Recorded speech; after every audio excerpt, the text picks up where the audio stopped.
Nabulilyaso ang pang-hold up ng dalawang kawatan sa Caloocan.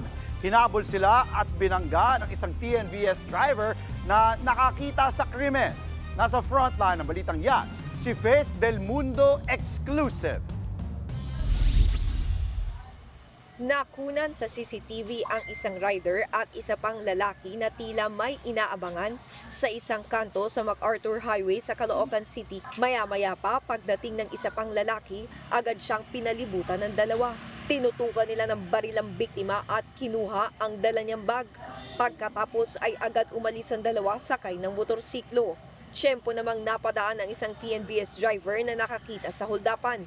Hinabol niya ang motorsiklo, hindi na nakita sa CCTV pero pagkaraan ng ilang metro ay inabutan at binangga ng TNVS driver ang motor. Nagalit po ako sa ganyan kasi katulad namin maraming nabibiktima na pinapatay na walang kalaban-laban, lumalaban ng patas. Binangga ko talaga sila kasi yun ang paraan ko para matulungan yung matanda. Hindi ko alam na may pera palang ganun kalaki si tatay. Ang nasa isip ko lang, baka pamasahe lang ng matanda yung pera, kinuha pa nung naka-riding in tandem, kawawa naman.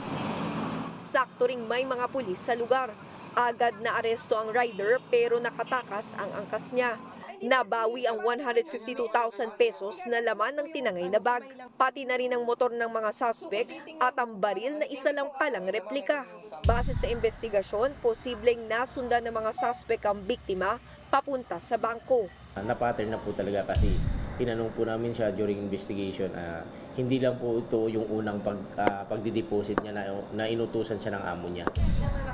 Napag-alaman din na dating may kasong murder ang naarestong suspect na mahaharap sa reklamong robbery. Tumanggi na siyang magsalita. Tinutugis na ang kanyang kasabwat. Nagbabalita mula sa Frontline, Faith Del Mundo, News 5. Mga kapatid, Andre Felix po, manatiling may alam pagdating sa mga mahalagang balita sa loob at labas ng bansa. Mag-follow at mag-subscribe na po sa social media pages ng News 5.